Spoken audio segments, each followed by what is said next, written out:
حالانکہ یہ سب کچھ ان کے ہاتھوں نے نہیں بنایا، پھر کیا وہ شکر ادا نہیں کرتے؟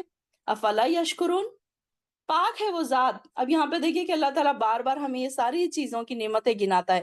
اب یہ ان کو نعمتیں گنائی جا رہی ہے، لیکن یہ انڈائریکٹلی ہمیں بھی سنایا جا رہا ہے نا، وہی آپ صلی اللہ علیہ وسلم کو وہی کر کے ہم تک بھی یہ بات پہنچائی جا رہی ہے کہ کتنے ایسے چیزیں ہیں ہمارے آس پاس جس کا ہم شکر ادا نہیں کرتے۔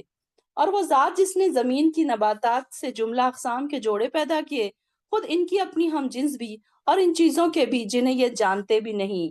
یعنی کہ دیکھیے زوج کے معنی کیا ہے؟ یہ سبحان الذی خلق الازواج، ازواج کس کو کہتے ہیں؟ جوڑا جوڑا۔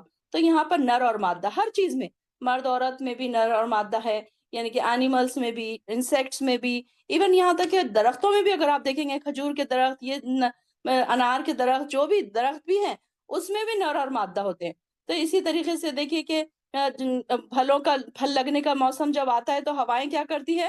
نر درختوں کا بیج اڑا کر مادہ درختوں پر پھینک دیتی ہے۔ یہ بھی ایک سسٹم اللہ تعالیٰ نے کیسے بنایا، دیکھیے کہ ہمیں تو پتہ ہی نہیں کہ کیسے ہوتا ہوگا، کیا ہوتا ہوگا، اللہ تعالیٰ نے کیسا سسٹم بنایا ہوا ہے۔ تو یہ دیکھیے کہ ایسا یہاں پر پھر پودوں میں بھی یہ نر اور مادہ بھی اس طریقے سے ہوتے ہیں۔ پھر اسی طریقے سے ہر چیز میں، یہاں تک کہ انسیکٹس ہے، ہر چیز میں ایک جوڑا جوڑا ہے۔ اور اسی طریقے سے جوڑوں میں بھی اگر دیکھا جائے، ازواج کا اور ایک دوسرا معنی جیسے دن اور رات، یہ بھی جوڑا جوڑا ہے۔ پھر دھوپ، سایہ اور دھوپ ہے، ہم اکثر قرآن میں آپ ایسے الفاظ ساتھ ساتھ آتے پڑھیں گے، روشنی اور تاریکی ہے۔ تو یہ بھی سارے کیا ہے؟ اس طریقے سے جوڑے جوڑے کے الفاظ یہاں پر قرآن میں اللہ تعالیٰ نے بتائے ہیں اور پیدا کیے ہیں۔ ان کے لیے ایک نشانی ہے، رات بھی ہے جس کے اوپر سے ہم دن کو کھینچ لیتے ہیں تو ان پر اندھیرا چھا جاتا ہے، اور سورج اپنی مقررہ گزرگاہ پر چل رہا ہے۔ یہی زبردست علیم ہستی کا مقرر کردہ اندازہ ہے۔ اور چاند کی ہم نے منزلیں مقرر کر دی، یہاں تک کہ وہ کھجور کی پرانی ٹہنی کی طرح رہ جاتا ہے۔ نہ تو سورج سے یہ ہو سکتا ہے کہ وہ چاند کو جا پکڑے، اور نہ ہی رات دن پر سبقت لے جا سکتی ہے۔ سب اپنے اپنے مدار پر تیزی سے رواں دواں ہیں۔ یعنی کہ دیکھیے کہ اللہ تعالیٰ نے کیسا سسٹم بنایا چاند کا بھی، کہ چاند اپنے ہر دن اپنے مطلب گھٹتا ہے، بڑھتا ہے، یعنی کہ 24 گھنٹے، یعنی رات اور دن کا بھی ذکر فرمایا اللہ تعالیٰ نے۔ پھر اسی طریقے سے سورج کا اب یہ بھی ہے کہ کیسے سورج اپنے آربٹ میں برابر ٹائم سے گھوم رہا ہے، چاند اپنے برابر اپنے آربٹس میں جا رہا ہے۔ پہلے تاریخ کا چاند آپ دیکھیں گے کیسا ہوتا ہے، پھر دوسری تاریخ کا چاند، تو یہاں پر گھٹ کے چاند کیسے ہو جاتا ہے؟ پرانی ٹہنی کی طرح، کھجور کی ایک پرانی ٹہنی کی طرح رہ جاتا ہے گھٹ کے۔ تو یہاں پر چاند کی بھی منزلیں اللہ تعالیٰ نے بنائی، کہ وہ بھی ایک اللہ تعالیٰ کی ایک نشانیاں ہے نا، یہ کہ اس ہر طریقے کی نشانیاں دیکھیں کہ ہمیں سمجھ میں آتی ہے۔ سورج ہمیشہ مشرق سے ہی طلوع ہو کر مغرب میں ہی غروب ہوتا ہے، کبھی آپ نے دیکھا کہ مغرب سے نکل گیا، کبھی طلوع مغرب سے ہو گیا، نہیں، ایسا نہیں ہوتا، بلکہ اللہ تعالیٰ نے ان سب کو ایک کام پر لگا دیا ہے، اور وہ سارے کے سارے اپنے کام برابر ٹائم ٹو ٹائم کر رہے ہیں۔ نہ ان کو کوئی بولنے والا ہے، نہ ان کو کوئی چلانے والا ہے سوائے اللہ کے، نہ ان کا ایسے۔ اب دیکھیں کہ ہمیں اگر لائٹ کھولنی ہوتی ہے تو ہمیں بٹن چاہیے، اس کا ایک سارے اس کے وائرنگز وغیرہ سارے جوڑنے پڑتے ہیں ہمیں۔ لیکن یہ دیکھیے کہ سورج ہے، چاند ہے، ستارے ہے، ان کے سارے کی کوئی بھی ایسی نہیں ہے کہ وہ ساری چیزیں انسان کو جوڑنا پڑے، یا کوئی بٹن دبانا پڑے، یا ان کو چلانا پڑے، یا چلنا پڑے ان کو۔ تو یہ ساری چیزیں اللہ تعالیٰ کے حکم سے ساری کی ساری چل رہی ہیں۔ اور ایک نشانی ان کے لیے یہ بھی ہے کہ ہم نے ان کی نسل کو بھری ہوئی کشتی میں سوار کیا۔ بھری ہوئی کشتی سے مراد وہ کشتی ہے جو سیدنا نوح علیہ السلام نے اللہ کی ہدایت کے مطابق طوفان نوح سے بنائی تھی، تو جس میں سیدنا نوح کے علاوہ تمام ایماندار اور ان کے کھانے اور پینے کا سامان، اور اس میں ہر قسم کے جاندار کا ایک ایک جوڑا تھا، جس سے یہ کشتی بھر گئی تھی۔ اس میں پھر گویا پوری جو انسان ساری جو نئے جو انسان پیدا ہوئے پھر اسی سے پیدا ہوئے، اور یوں جتنے بھی موجود ہیں اب اس کے سب ان کشتی میں سوار لوگوں کی اولادیں ہیں یہ سب۔ تو یہاں پر مثال سیدنا نوح کی کشتی، جیسے کشتی بنانا انسان نے سیکھ لیا، جس کی تعلیم اللہ تعالیٰ نے دی، اسی لحاظ سے سیدنا نوح علیہ السلام نے کشتی یا جہاز یہ کہ موجد ہے، یعنی کہ سب سے پہلے بنانے والے سیدنا نوح علیہ السلام ہیں۔ تو یہاں پر یہ کشتی جیسی کوئی اور چیزیں بھی پیدا کی، اس سے مراد تمام سواریاں بھی لی جا سکتی ہے، جو سمندر ہے، یا خشکی ہے، یا فضا میں چل رہی ہے، یا انسان اس میں سوار ہوتا ہے، اس میں اور بھی نشانیاں اس میں لے سکتے ہیں۔ اور اگر ہم چاہیں تو اسے غرق کر دیں، پھر نہ تو ان کا کوئی فریاد رس ہوگا اور نہ وہ بچائے جا سکیں گے، مگر ہماری رحمت سے ہی اور کچھ مدت تک زندگی سے فائدہ اٹھاتے ہیں۔ اور جب انہیں کہا جاتا ہے اس انجام سے ڈر جاؤ، تمہارے سامنے یا جو پیچھے تمہارے سامنے یا پیچھے گزر چکا ہے، تاکہ تم پر رحم کیا جائے، تو اس کی پرواہ نہیں کرتے۔ اور جب بھی ان کے پاس ان کے پروردگار کی نشانیوں میں سے کوئی نشانی آتی ہے تو وہ اس سے اعراض ہی کر جاتے ہیں۔ جب انہیں کہا جاتا ہے اللہ نے تمہیں رزق دیا ہے، اس میں سے اس کی راہ میں خرچ کرو، تو کافر ایمان والوں کو یوں جواب دیتے ہیں کہ کیا ہم اسے کھلائیں جسے اگر اللہ خود چاہتا تو کھلا سکتا۔ اب یہاں پہ دیکھیے کہ کافروں کا ایمان والوں کو کیا جواب ہوتا ہے جب ان کو کہا جاتا ہے کہ غریبوں کو کچھ دو یا غریبوں کو کچھ کھلاؤ پلاؤ، تو ان کا جواب کیا ہوتا ہے کہ اگر اللہ تعالیٰ اگر کھلانا چاہتا ان کو، اللہ تعالیٰ دینا چاہتا تو اللہ تعالیٰ خود ہی کھلا دیتا ان کو، ہم ہی کیوں کھلائیں؟ تو یعنی کہ ان کی گمراہی دیکھیے کہ کیسی ہے کہ اگر ان کو کوئی بھی چیز بتائی جائے تو اس میں وہ کوئی نہ کوئی بات ایسی نکالتے ہیں جسے اب یہاں پر بھی یہ بات یہی کہ مسلمانوں تم تو بڑی گمراہی میں ہو، جن لوگوں کا پیٹ اللہ تعالیٰ نہیں بھرنا چاہتا تو تم ایسے لوگوں کا پیٹ کیوں بھر رہے ہو؟ یہ بات وہ کہہ رہے ہیں کہ اللہ تعالیٰ، لیکن یہاں پر دیکھیے کہ اللہ تعالیٰ نے ہر ایک کے لیے ایک آزمائش رکھی ہے۔ اگر امیر کو پیسہ دیا ہے تو یہ دیکھنے کے لیے کہ اب وہ پیسے کو کہاں صحیح جگہ خرچ کرتا ہے، وہ غریبوں کو دیتا ہے یا اپنے آپ پر ویسٹ خرچ کرتا ہے۔ اس طریقے سے یہاں غریب بھی ہے تو وہ کیسے اس کو غریبی میں وہ صبر کرتا ہے۔ اس طریقے سے ہر انسان کہیں نہ کہیں اپنی اپنی آزمائش میں ہے۔ تو یہاں پر دیکھیے کافروں کا کیسا جواب تھا ٹیڑھا کہ یہ لوگ خود ہی گمراہی میں پڑے ہوئے تھے۔ اور وہ کہتے ہیں اگر تم سچے ہو تو یہ وعدہ کب پورا ہوگا؟ وہ صرف ایک دھماکے کے انتظار کر رہے ہیں جو انہیں آ پکڑے گا۔ کون سا دھماکہ ہے وہ؟ قیامت کا دھماکہ۔ اور جب یہ آپس میں جھگڑ رہے ہوں گے، اس وقت وہ نہ تو وصیت کر سکیں گے اور نہ ہی اپنے گھروں کو واپس جا سکیں گے۔ اور جب سور پھونکا جائے گا تو وہ فوراً اپنی قبروں سے نکل کر اپنے پروردگار کی طرف دوڑ پڑیں گے، کہیں گے افسوس ہمیں ہماری خوابگاہوں سے کس نے اٹھا کھڑا کیا۔ خوابگاہ کس کو کہتے ہیں؟ بیڈ رومز، جیسے کہ ہم بیڈ روم جس کو کہتے ہیں اس کو۔ تو یہ تو وہی چیز ہے جس کا رحمان نے وعدہ کیا ہے، ھذا ما وعد الرحمن وصدق المرسلون، اور رسولوں نے سچ کہا تھا، بس ایک ہی گرجدار آواز ہوگی۔ اب یہ ایک حدیث میں آتا ہے کہ قیامت کیا ہے؟ اچانک آئے گی، یہ بول کے نہیں آئے گی کہ چلو اب پہلے۔ اب یہ کیا ہوتا ہے کہ سائنسدان یہ پریڈکٹ کر لیتے ہیں کہ یہاں پر زلزلہ آئے گا، یہاں پر یہ ہوگا، ہوائیں تیز چلے گی، بارش تیز آئے گی، یہ ساری چیزیں سے پھر بھی اس کی پریڈکشن ہو جاتی ہے۔ لیکن یہ دیکھیے کہ قیامت کی کوئی پریڈکشن نہیں ہوگی۔ قیامت جب آئے گی تو آہستہ نہیں آئے گی کہ تم اسے دیکھ لو اور سمجھ جاؤ اور اپنے آپ کی توبہ و استغفار کر لو، بلکہ اس وقت کیا ہوگا کہ سارے لوگ اپنے اپنے کاموں میں اتنا بزی ہوں گے، کوئی کاروبار کر رہا ہوگا، کوئی سودا بازی کرتے ہوئے جھگڑ رہا ہوگا، اس وقت اچانک زور کا دھماکہ ہوگا اور جو شخص جس حال میں ہے وہیں پر وہ پکڑ لیا جائے گا۔ آپ صلی اللہ علیہ وسلم فرماتے ہیں کہ قیامت اس حال میں آئے گی کہ دو آدمی اپنا کپڑا بچھائے بیٹھے ہوں گے اور اس کی سودا بازی اور کپڑا لپیٹنے سے بھی فارغ نہیں ہوں گے، یعنی کہ ایک خرید رہا ہے اور ایک بیچ رہا ہے۔ تو قیامت آ جائے گی، آدمی اپنی اونٹ کا دودھ لے کر چلے گا، ابھی اس کو پیے گا بھی نہیں تو قیامت آ جائے گی۔ اور کوئی آدمی اپنا یعنی کہ آدمی ایک نوالا منہ کی طرف اٹھا رہا ہوگا اور ابھی کھایا بھی نہ ہوگا کہ قیامت آ جائے گی۔ تو یہاں پر قیامت کسی کو اتنی مہلت نہیں دے گی کہ وہ وصیت کر سکیں، یا جو باہر ہے وہ اپنے گھر واپس جا سکیں یا کچھ اپنے لوگوں سے مل سکیں۔ تو یہاں پر سور پھونکنے کی بات آ رہی ہے کہ جب پہلا سور پھونکا جائے گا تو سب لوگ کیا ہوں گے؟ بے ہوش ہو جائیں گے۔ وہ جو سور کی آواز ہوگی، یہاں جو بات ہو رہی ہے کہ صرف ایک دھماکے کا انتظار، ایک گرجدار آواز کا انتظار، وہ جو سور پھونکا جائے گا وہ ایک گرجدار آواز ہوگی، تیز آواز ہوگی کہ وہ ڈر کے مارے سارے کے سارے بے ہوش ہو جائیں گے یا مر جائیں گے۔ بے ہوشی کے عالم میں ہی ان کی موت بھی واقع ہو جائے گی۔ اور پھر جب دوسری بار سور پھونکا جائے گا جسے نفخ ثانی کہا جاتا ہے، نفخ اول، سور کیا ہے؟ دو سور ہے نا، نفخ اول اور نفخ ثانی۔ تو دوسری جب سور پھونکی جائے گی تو پھر وہ قبروں سے اٹھ کھڑے ہوں گے اور اس وقت انہیں یہ نہیں معلوم ہو سکے گا کہ کیا حادثہ پیش آیا تھا، اس وقت کہاں کھڑے ہیں۔ جیسے اب فار ایگزامپل دیکھیں کہ کسی شخص کا ایکسیڈنٹ ہو جائے اور وہ وہیں بے ہوش ہو گیا، تو پھر اس کو ہاسپٹل پہنچا دیا گیا۔ اب کچھ مدت کے بعد اس کو ہوش آیا تو وہ اپنے آپ کو دیکھتا ہے، آنکھیں کھولتا ہے تو اس وقت دیکھتا ہے کہ وہ ہاسپٹل میں ہے، تو وہ پوچھتا ہے کہ میں کہاں ہوں؟ اس کو سارا کچھ نہیں یاد ہوتا کہ وہ گاڑی چلا رہا تھا یا بے ہوش ہو گیا تھا، یہ سارا کچھ اس کو نہیں پتا ہوتا، اور بالکل اجنبی اور دہشت ناک ماحول دیکھ کر سارا کچھ وہ بھول جاتا ہے۔ تو اسی طریقے سے جب قیامت آئے گی اور جب وہ انسان سارا کچھ بھول جائے گا جو وہ پہلے اس نے کیا تھا۔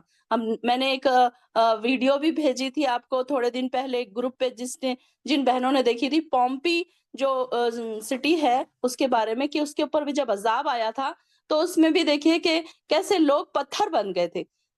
بہت ساری بہنوں نے ہمارے ہو سکتا ہے دیکھا بھی ہوگا وہ، کہ اب اس کو ریسرچ کر کے وہ سٹی کو نکالا گیا کھدائی میں، یا پھر نکلی، کئی ہزاروں سال پرانی وہ سٹی ہے اس کا نام پومپی تھا۔ تو اس میں بھی یہی بتایا جا رہا ہے کہ لوگ کوئی کھا رہے ہیں، کوئی اپنے بچے سے کھیل رہے ہیں، کوئی کام کر رہے ہیں، اور پھر کچھ ایسا عذاب آیا کہ وہ وہیں پر پتھر بن گئے۔ تو یہاں پر ایسے ایک نشانی کے طور پر، ایک ایگزامپل کے طور پر اللہ تعالیٰ نے بتا دیا کہ دیکھو یہ ایسے ہونے والا ہے۔ اللہ تعالیٰ ہمیں اس وقت ذلیل اور رسوا نہ کرے۔ اور یہ بھی ایک حدیث میں آتا ہے کہ قیامت اس وقت تک قائم نہیں ہوگی جب تک کوئی ایک انسان بھی اللہ کا نام لینے والا ہوگا، یعنی کہ کوئی ایک انسان بھی توحید پرست ہوگا، اللہ والا ہوگا، تو اس وقت تک قیامت قائم نہیں ہوگی، کیونکہ قیامت برے لوگوں پر، کافروں پر ہی قائم ہوگی، نافرمان لوگوں پر۔ آج کسی پر ذرہ برابر بھی ظلم نہیں کیا جائے گا، اور تمہیں ویسا ہی بدلہ دیا جائے گا جیسے تم عمل کر رہے تھے۔ آج اہل جنت مزے اڑانے میں مشغول ہوں گے، اور ان کی بیویاں چھاؤں میں تختوں پر تکیے لگائے ہوں گی۔ سبحان اللہ، الحمدللہ۔ امیجن کریے، آپ لوگ بیٹھے ہیں، تختوں پہ بیٹھے ہیں، تکیے لگائے بیٹھے ہیں، ٹھنڈی چھاؤں میں بیٹھے ہیں، اور کیا کیا ہے وہاں، انہیں کھانے کو میوے بھی ہوں گے، اور جو کچھ وہ مانگیں گے وہ بھی ملے گا۔ مہربان پروردگار تم پر پائے گا، تم پر سلامتی ہو۔ اور دیکھیے کہ کتنی خوشی کی بات ہے نا، کہ جو لوگ محنتیں کرتے تھے، اللہ کے لیے اللہ کو راضی کرنے کے لیے کوششیں کرتے تھے، تو ایسے لوگ پھر کیا ہوں گے، کہ ایسے لوگ اللہ تعالیٰ کے پاس پھر ان کے کیا کیا انعامات ہوں گے۔ دیکھیے کہ کیا ہی سکون کی لائف ہوگی، کہ وہاں بیٹھے ہیں، انجوائے کر رہے ہیں، باغوں میں گھوم رہے ہیں، نہروں سے پانی پی رہے ہیں۔ کہ جب یہ جنت کا ذکر آئے نا، تو آنکھ بند کر کے تھوڑا سا اپنے آپ کو امیجن کیا کرے کہ میں وہاں بیٹھی ہوں، میں جنت کے باغات میں گھوم رہی ہوں، میں تختوں پر بیٹھی ہوں، میں چھاؤں میں گھوم رہی ہوں، میں تکیہ لگائے بیٹھی ہوں، میرے سامنے غلام گھوم رہے ہیں، میرے سامنے سب کھانے کو میوے پیش کیے جا رہے ہیں۔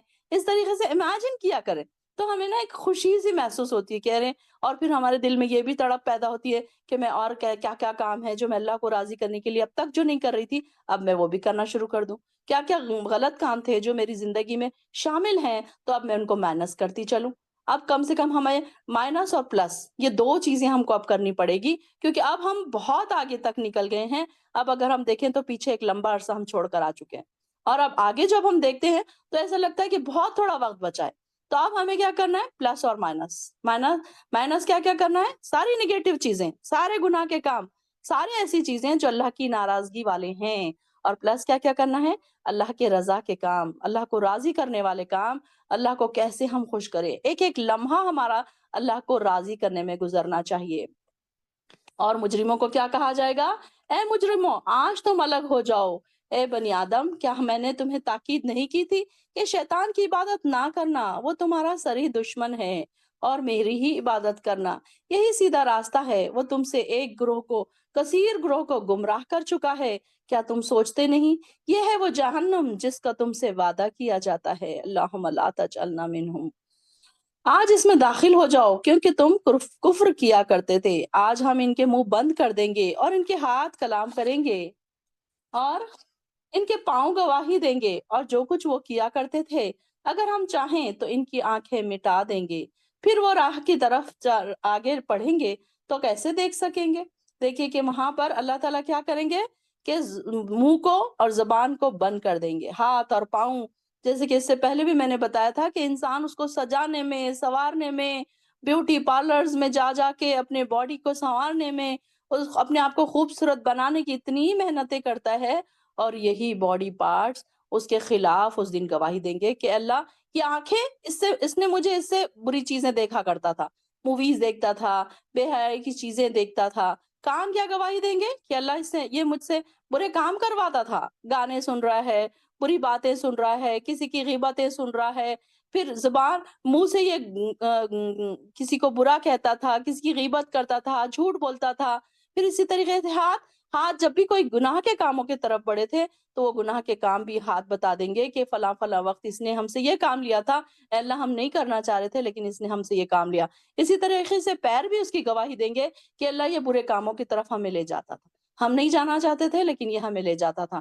کون کون سے برے کاموں کی طرف انسان جاتا ہے؟ سینما جاتا ہے، بے حیائی کے کاموں کی طرف جاتا ہے، کہ اور کون کون سے ایسی چیزیں ہیں کہ جہاں پر انسان یہ باڈی کے پارٹس کو استعمال کرتا ہے اور وہ یہ نہیں سمجھتا کہ یہ چیز غلط ہے۔ اور جس شخص کو ہم زیادہ عمر دیتے ہیں اسے خلقت میں ہی الٹ دیتے ہیں۔ وَمَن نُعَمِّرْهُ نُنَكِّسْهُ فِي الْخَلْقِ، اور کیا یہ سوچتے نہیں؟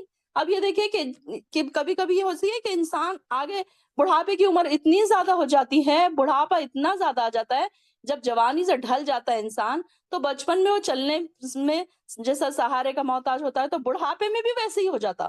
سیم جب بڑھاپا آتا ہے تو وہ سیم بچپنے کی حالت میں لوٹا دیا جاتا ہے۔ یہاں پر اس سے کیا مراد ہے کہ لوٹا دینا مطلب دوبارہ اسی حالت میں لوٹا دیا جاتا ہے جیسے وہ اس دنیا میں پہلے آیا تھا۔ یعنی کہ جب وہ دنیا میں آتا ہے تو کتنا مجبور ہوتا ہے نا کہ اس کی ماں اسے کھلا دے، اس کی ماں اسے پلا دے، اس کو اٹھائے، اس کو چلنا جب آتا ہے تو اس کو چلنا سکھایا جاتا ہے، پکڑ کے چلنا سکھایا جاتا ہے۔ تو جب بڑھاپے کی حالت میں انسان لوٹتا ہے تو پھر واپس اس کو اسی عمر میں اللہ تعالیٰ لوٹا دیتے ہیں، پھر وہ اپنے بچوں کا مجبور ہو جاتا ہے کہ کوئی اس کو پکڑ کر لاٹھی ٹیک کر وہ چلنے لگتا ہے، یا کوئی بچے اس کو پوتا پاتی ہے، بچے ہے، اس کو پکڑ کر چلنا سکھاتے ہیں۔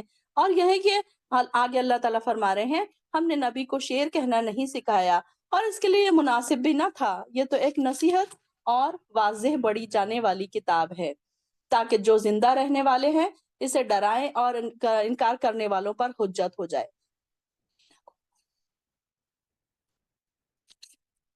آیت نمبر 71 سے ہی نہ پڑھیے۔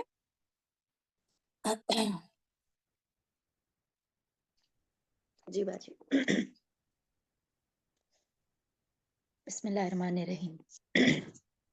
تاکہ آپ اس کو ڈرائیں جو زندہ ہو اور کافروں پر حجت ثابت ہو جائے۔ یا کیا وہ نہیں دیکھتے کہ ہم نے جو چیزیں اپنی قدرت سے بنائیں ان سے ان کے لیے پیدا کیے چوپائے، پس وہ ان کے مالک ہیں، اور ہم نے ان چوپایوں کو ان کا فرمانبردار کیا، پس ان میں سے بعض ان کی سواری ہیں اور ان میں سے بعض کو وہ کھاتے ہیں، اور ان میں سے بہت سے فائدے اور پینے کی چیزیں ہیں، کیا پھر وہ شکر نہیں کرتے؟ اور انہوں نے بنا لیے اللہ کے سوا اور معبود اس خیال باطل سے کہ شاید وہ مدد کیے جائیں، وہ ان کی مدد نہیں کر سکتے، اور وہ اس کے لیے مجرم لشکر کی شکل میں حاضر کیے جائیں گے۔ آپ صلی اللہ علیہ وسلم آپ ان کو بات مغموم نہ کرے، بے شک ہم جانتے ہیں جو وہ چھپاتے ہیں اور جو وہ ظاہر کرتے ہیں۔ کیا انسان نے نہیں دیکھا کہ ہم نے اس کو نطفے سے پیدا کیا اور پھر ناگہاں وہ ہوا جھگڑالو کھلا، اور اس نے ہمارے لیے ایک مثال بیان کی، اپنی پیدائش کو بھول گیا، کہنے لگا کون ہڈیوں کو پیدا کرے گا جبکہ وہ گل گئی ہوں گی۔ آپ فرما دیں اسے کہ وہ زندہ کرے گا جس نے اسے پہلی بار پیدا کیا، اور وہ ہر طرح سے پیدا ایک کرنا منٹ، جانتا ہے۔ اب یہاں پر دیکھیے انسان کو اپنی پیدائش بتائی جا رہی ہے کہ کس حقیر پانی سے وہ بنایا گیا ہے، یعنی کہ جس پانی کو ہمیں گندا سمجھتے ہیں اس کو، لیکن وہ انسان دیکھیے کہ اس پانی سے انسان بنا ہے، اور جب وہ ایک حالت پر پہنچ گیا، تندرستی کی حالت پہ پہنچ گیا تو وہ اکڑ کر چلنے لگا اور جھگڑنے لگا۔ لوگ اپنے آپ میں ایک اکڑ پیدا ہو گئی اس کو کہ انسان کو اپنی پیدائش یاد دلائی جا رہی کہ دیکھ اے انسان تو دیکھ تو صحیح کہ تو کس چیز سے پیدا کیا گیا اور تیرے اندر اتنی اکڑ کس بات کی ہے۔ یعنی کہ انسان کو جب انسان اکڑ کرتا ہے تو وہ یہ سوچے کہ میں کس چیز سے بنا ہوں۔ اللہ تعالیٰ اسے اس کی چیز پر بنانے کی طرف توجہ دلا رہے ہیں کہ تمہیں اتنی اکڑنے کی کیا ضرورت ہے، تم اپنی پیدائش کی طرف تو دیکھو، ایک حقیر پانی سے تمہیں بنایا گیا ہے، اور آگے اسے وہی زندہ کرے گا جس نے اسے پہلی بار پیدا کیا تھا۔ یعنی کہ دیکھیے پہلی بار پیدا کرنا تو مشکل تھا نا، تو اب دوبارہ پیدا کرنا تو اتنا آسان ہے کہ پہلی بار کوئی انسان کو بنانا، کیسے بنانا ہے، کیسے اس کی آنکھیں بنانا ہے، کیسی اس کی ناک بنانا ہے، یہ کتنا پلاننگ والا کام ہوگا کہ ہمارے دماغ سے تو باہر ہے یہ۔ لیکن اللہ تعالیٰ جب پہلی بار پیدا کر سکتا ہے تو وہ دوسری بار بھی پیدا کر سکتا ہے۔ اور جس نے تمہارے لیے سرسبز درخت سے آگ پیدا کر دی، یعنی کہ دیکھیے کئی ایسے بھی درخت ہیں جس سے تم آگ سلگاتے ہو، کیا وہ ذات آسمانوں سے اور جس نے آسمانوں اور زمین کو پیدا کیا اس بات پر قادر نہیں کہ وہ ان جیسوں کو بھی پیدا کر سکے؟ یعنی کہ عرب میں ایک ایسا بھی درخت ہے جس کی ٹہنیوں کو رگڑنے سے آگ پیدا ہوتی ہے۔ یعنی کہ اللہ تعالیٰ دیکھیے کہ ایک سرسبز درخت، گرین درخت ہے۔ اب ہم سوچتے ہیں کہ گرین درخت سے بھلا کیسے آگ پیدا ہو سکتی ہے؟ تو اللہ تعالیٰ کے لیے کچھ بھی مشکل نہیں ہے کہ درخت سے بھی آگ پیدا کر دے۔ پھر آخر یہ سے ایندھن بنا کر اس سے آگ نکالی۔ اللہ تعالیٰ دیکھیے کہ درخت کا آغاز پانی سے ہوا۔ درخت کیسے پیدا ہوا؟ پہلے اس کو پانی دیا گیا، اور انتہا کیا پہ ہوئی؟ آگ پہ ہوئی۔ یہ دونوں چیزیں ایک دوسرے کی ضد ہے۔ اور دیکھیے کہ اللہ تعالیٰ آگ تھوڑی مقدار میں ہو تو پانی اس کا وجود ختم کر دیتا ہے، اور پانی کی کم مقدار میں ہو تو آگ اسے آبی بخارات میں تبدیل کر کے اسے ختم کر دیتی ہے۔ یعنی کہ دیکھیے کہ دونوں چیزیں ساتھ ساتھ چل رہی ہیں۔ پھر کچھ درخت ایسے بھی ہیں جن کی ٹہنیاں رگڑنے سے اس طرح آگ پیدا ہو جاتی ہے، جیسے ہم اکثر دیکھتے تھے نا بچپن میں، ہم دو پتھروں کو رگڑ کے اس میں سے ہم چنگاری نکالتے تھے۔ تو کچھ ایسے بھی ہیں جن کی ٹہنیاں موم بتی کی طرح جلتی ہیں، تو وہ ایسی بھی ہیں کچھ۔ اور ہر درخت اور پودا جو پانی سے پیدا ہوا ہے، اس کے اندر کہیں نہ کہیں یہ صفات بھی رکھ دی گئی ہے۔ پڑھیے آگے۔ وہ جس نے آسمانوں اور زمین کو پیدا کیا، کیا وہ اس پر قادر نہیں کہ ان جیسا اور پیدا کرے؟ ہاں کیوں نہیں، وہ بڑا پیدا کرنے والا دانا ہے۔ کیا اس کا کام اس کے سوا نہیں کہ وہ کسی شے کا ارادہ کرتا ہے تو وہ اس کو کہتا ہے ہو جا تو وہ ہو جاتی ہے۔ سو پاک ہے وہ ذات واحد جس کے ہاتھ میں ہر شے کی بادشاہت ہے، اور اسی کی طرف تم لوٹ کر جاؤ گے۔ سورہ صافات۔ بسم اللہ الرحمن الرحیم۔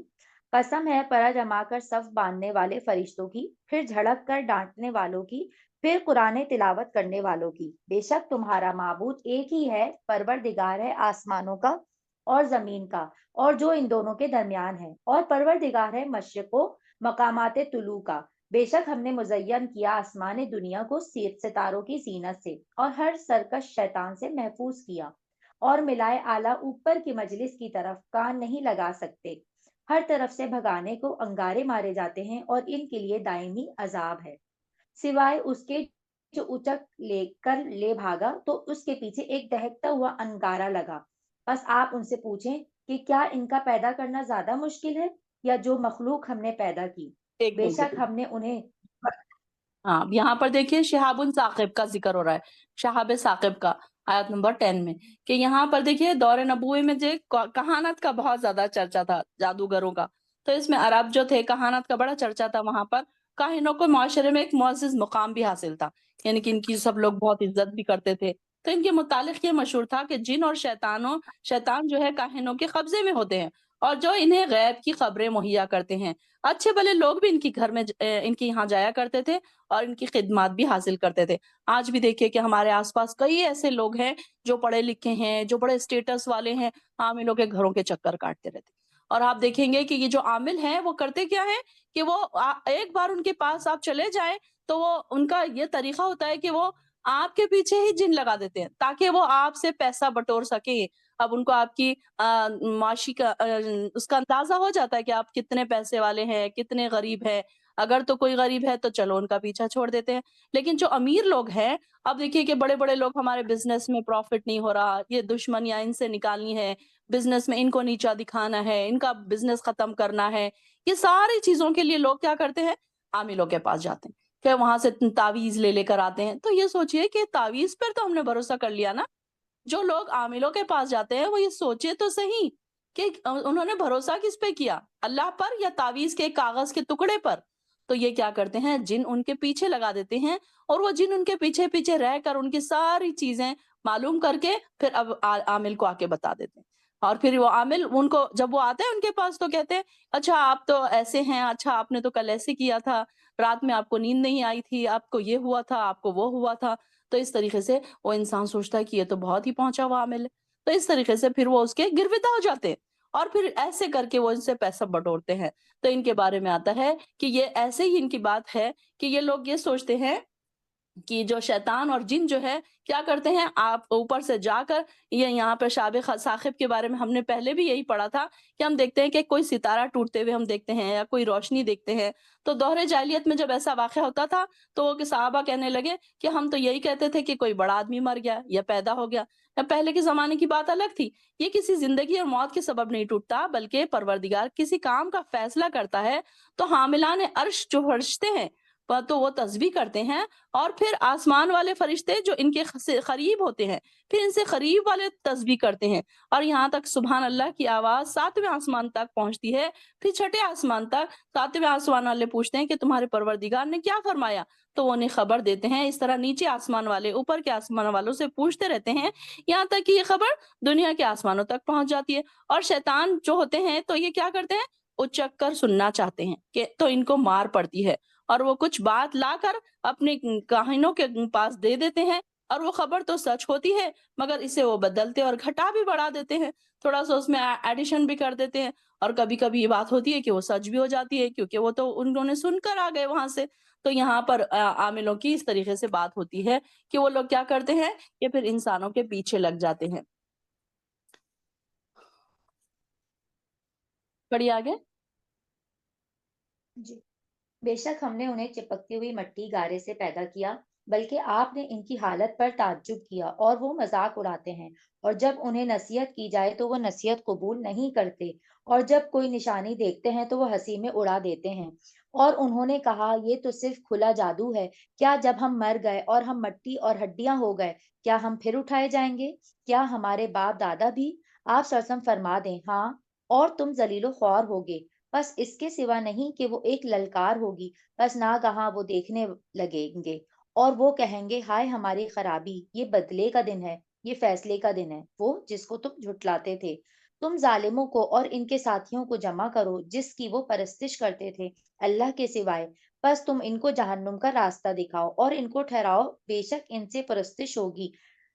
تمہیں کیا ہو گیا ہے؟ تم ایک دوسرے کی مدد نہیں کرتے، بلکہ وہ آج سر جھکائے فرما بردار اپنے آپ کو پکڑواتے ہیں، اور ان میں سے ایک دوسرے کی طرف باہم سوال کرتے ہوئے رخ کرے گا. وہ کہیں گے بے شک تم ہم پر دائیں طرف سے بڑے زور سے آتے تھے. وہ کہیں گے نہیں، بلکہ تم ایمان والے لانے والے نہ تھے اور ہمارا تم پر کوئی زور نہ تھا، بلکہ تم ایک سرکش قوم تھے.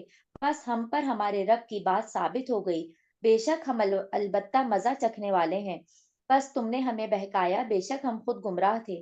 بس بے شک وہ اس دن عذاب میں بھی شریک رہیں گے، بے شک اسی طرح کرتے ہیں ہم مجرموں کے ساتھ. بے شک جب ان سے کہا جاتا تھا کہ اللہ کے سوا کوئی معبود نہیں تو وہ تکبر کرتے تھے، اور وہ کہتے تھے کیا ہم اپنے معبودوں کو چھوڑ دیں ایک شاعر دیوانے کی خاطر، بلکہ وہ حق کے ساتھ آئے ہیں اور وہ تصدیق کرتے ہیں رسولوں کی. بے شک تم دردناک عذاب ضرور چکھنے والے ہو اور تمہیں بدلہ نہ دیا جائے گا مگر اس کے مطابق جو تم کرتے ہو. ہاں، مگر اللہ کے خاص چنے ہوئے بندے، ان کے لیے رزق معمول مقرر ہے، یعنی میوے، اور وہ اعزاز والے ہوں گے نعمت کے ایک منٹ، باغات میں. ایک منٹ. اب یہاں پر دیکھیے کہ یہاں پچھلے جو آیتوں میں آ رہا ہے گناہگاروں کا ذکر آ رہا ہے کہ یہاں پر، اور آگے سے آ رہا ہے کہ اللہ عباد اللہ المخلصین، اور سوائے کون سے لوگ ان سے بچے رہیں گے؟ اللہ کے مخلص بندے اس انجام سے محفوظ رہیں گے. اللہ اکبر. اللہ تعالی ہمیں بھی عباد اللہ المخلصین، جو مخلص بندے اللہ کے، اللہ ان میں شامل کر دے. کیا کیا کوالٹیز ہونی چاہیے ایسے لوگوں کو؟ ہم کو ایسے اگر بننا ہے، یہ کوالٹی ہمیں اندر ڈالنا ہے. مخلص بندے اگر ہم کو بننا ہے، ہر انسان سوچے کیا میں مخلص بندہ ہوں؟ کیا مجھے بننا ہے؟ ابھی اور کیا کیا چیزوں کی کمی ہے کہ میں اللہ کی اس کوالٹی میں، نیک بندوں کی اس کوالٹی میں آ جاؤں، جو کہ کیسے یہ سارے انجام سے پھر محفوظ رہیں گے. اور ان کے لیے کیسا ہے رزق ہوگا جو انہیں معلوم ہے، یعنی کہ معلوم ہے کہ جنت ملنے والی ہے. اولئک لہم رزق معلوم. اور پھر آگے کیا ہے؟ لذیذ میوے، اور وہاں وہ معزز ہوں گے. دیکھیں کہ عزت کے ساتھ اللہم ادخلنی الجنت بغیر حساب، اللہم ادخلنی الجنت مع الابرار، یعنی کہ جنت میں ڈالے بھی جا رہے ہیں، بھیجے بھی جا رہے ہیں، تو کیسے؟ عزتوں کے ساتھ. ایک ہوتا ہے کہ چلیے آپ چلے جائیے، آپ چلے جائیے، اور کچھ ہوتے ہیں لوگ ان کو ہار پھول پہنا کر تو آپ ان کو بلاتے ہیں، تو وہ ایک عزت کی بات الگ ہے. ایک ایسے ہی فار گرانٹیڈ آپ کو کوئی بلا رہا ہے، چلے ٹھیک ہے، آپ جیسے کہ کسی کے پاس